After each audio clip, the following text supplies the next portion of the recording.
Hello, ladies and gentlemen, I'm over here. Yes, I'm on the subs. Hello, ladies and gentlemen, and welcome back to Euro Fantasy Football and welcome to my video.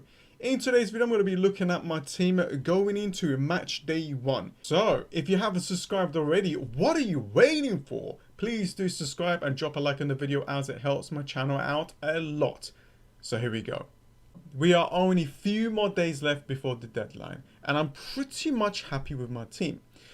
If you need any feedback on your team, on your selections, on players that you're thinking about, comment down below. I'll have a look at it, and I'm pretty certain that there's going to be other managers looking at it as well, gaining a lot of information from it and helping each other out. Okay, so if you got any questions about the game, any strategies that you're not sure about, players that you want to talk about, you want people to rate your team or something, comment down below and let's all help each other out before match day 1. Okay, so yeah, in this video I'm just going to go through my team. I made a couple of changes and go through some of the players that I have in mind, go through my strategies and a little bit of a channel update. So just to let you guys know that I will be creating at least 2 videos before each deadline.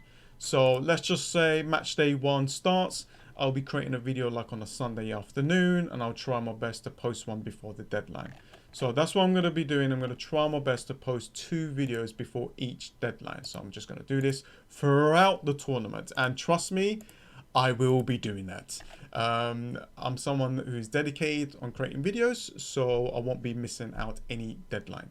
Now, if you want to know every single little details on what I'm doing each day, you've got to follow me on Twitter for that. And yeah, I just love playing fantasy football games. You know, I've got so much passion for it. I love creating videos. You know, this is not a full-time job for me. I already have a full-time job. This is a passion of mine. I love it. You know, if I didn't love it, I would not be doing this. But yeah, we'll see where it goes. Hopefully I can do well. Hopefully I can help people out. But yeah, I just want to have fun. And if I could help like 1 or 2 people out, that's a bonus. So here we go. As you can see, this is my team setup so far for match day 1. I brought in Rodriguez, a player from Switzerland that is a defender, 5.5, so a little bit on the expensive side. A massive differential of 2%. Their first fixture is against Wales. And obviously if I use the limitless chip there, I'll get him back for match day 3 against Turkey. Do not forget that this player takes set pieces, penalties, and he's a fantastic like FPL asset. He's a little bit on the expensive side, but I want to try my luck and I want to try something a little bit different. You know, this is pretty much a template. You know, we all got similar players, but I wanted to go for a 1 or 2 differentials. Berardi, a player that I spoke to you guys about, that I played in the last game for Italy against Czech Republic, scored a goal. Now, he is a placeholder for now. Now, I'm just going to quickly look at some of the Italian players and Turkish players. Now, the strategy here is basically to wait for this match. Once it's like 1 hour before, we'll get the team lineup. And then once we do, you know, if this player is starting, then I'm just going to captain him because he's owned by 2%. I'm hoping that he does well, and if he does, then that's a massive boost. We'll see what happens, right? So that's the kind of the idea there is to wait for this game, see the team lineup and make the adjustments. Now, if I need that extra money, then okay, I can downgrade my defender. I can downgrade my goalkeeper if I wanted to go for a 4.5 goalkeeper, and you know, change things around. But I'm pretty set with this. We'll see what happens when we get there. I'll let you guys know on my Twitter account once we see that team lineup. And I'm pretty much set with the captain strategy. So I'll be captaining an Italian player against Turkey. So we'll see the team lineup there. If that doesn't work, then I'll captain Lukaku on a Saturday. If that doesn't work, then I'll captain Harry Kane. Maybe I might go for Memphis Depay, which is low owned, against Ukraine. If that doesn't work, then I got the Spanish player, so Torres against Sweden. If that doesn't work, then I have Jota for the final day. Although I don't think I need a player in the last game. I think that will be able to get a return from my captain, but you just never know, right? So yeah, that's the strategy there for the captain. So that was the captain strategies. Now, the other strategy is basically to use the limitless chip in Matchday 2, like I mentioned before. So I'll quickly go over it. So basically, let me show you guys this. So when you do press this limitless chip, you have no budget. So you can pretty much go for any player that you want.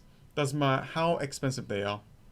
So let's just do this. I'm just going to add I don't know, Fernandez. Let's remove Alaba. That is 5.5. Let's go for, there you go. Let's just say Kevin De Bruyne is back. And as you can see, I'm above the budget, right? I'm -9, so I need to get that money. But when you use the limitless chip, you have got no budget. So you can actually confirm a team like this for Matchday 2. Okay? And what happens is, once the deadline is finished, you get the team that you originally started off in Matchday 1 for Matchday 3. You have 2 free transfers to make the changes. So when I do get my team back, I am actually thinking to hold the wild card. So this is another chip that is available for us for this game. I'm thinking to hold it. Well, I'm going to see, I'm going to see the situation.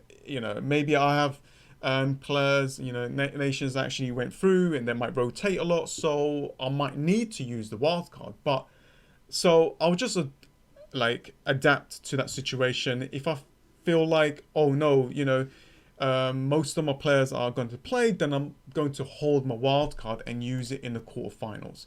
Because in the round of 16s, we will have another unlimited transfers to sort our teams out. Teams will get knocked out. And, we'll have free transfers here. I don't think that's going to be enough to fix the team. So I can use the wild card and basically go for 2 free teams that I think is going to go to the final. So that is the strategy there. I already spoke about it a lot, so I just wanted to kind of do a little bit of an overview. I already spoke to you guys about my players, like Memphis Depay. This player's on form, takes free kicks, corners, penalties, 90% owned, a decent fixture against Ukraine. Although Ukraine has been performing really well, however, he's the main player. But instead of me going through all of these players, because I already went through on my previous video, there are a couple of players that I'm not 100% certain on, and that is the Netherlands defender, Windal, I think that's how you pronounce it. That is 8% owned, 4.5, so he's a cheap defender. If you guys have a better option, please let me know in the comments below. Maybe I might go for a cheap player from Denmark. So if you know any that is nailed on, please let me know. And of course, if I look into the midfielders, I've got Alaba and Tielemans, 2 players that I'm not really excited about. However, they are the main players for their teams and they'll probably play up to 90 minutes. Any kind of return from them is going to be a bonus. I do have Torres and Jota to come on. So I think that this team is very balanced. I think I've got a few differentials like Rodriguez that is only 2%, the captain 2%. If we look at Memphis Depay, that is 19. I've got Lukaku, that is 43, which is highly owned, and Kane as well. You've got to kind of have highly owned players as well, because if they do well, then you will lose a lot in the ranks. So that's the kind of the idea there. So I think most of my low owned players is actually from the defense, and I think they can do all right. But as you can see, Ferran Torres there, that is 11% owned. That he's a player that can be explosive and can get a lot of points. Same as Jota, 10%. So I would consider them as a little differential of mine. But yeah, I think that is pretty much it. The only reason why I didn't go too much in detail on my players, because I already created a video for this. I just wanted to show you guys some of the new players that is in my team, like Ricardo Rodriguez and Windal. But I'm not too certain about him, not too certain about Netherlands keeping a clean sheet. There are a lot of friendlies today. So yeah, a lot of friendlies today, and there's one tomorrow, and that's Portugal against Israel. So the friendlies will definitely help us out to kind of make our final decisions. And I think that is pretty much it. I hope that this video has helped you. If you want more in detail information about each of my players, please check out my previous video. I will link it at the end of this video. And yeah, I hope this has helped you. Thank you so much for joining. Thank you so much for the support. And I'll see you guys next time. See ya.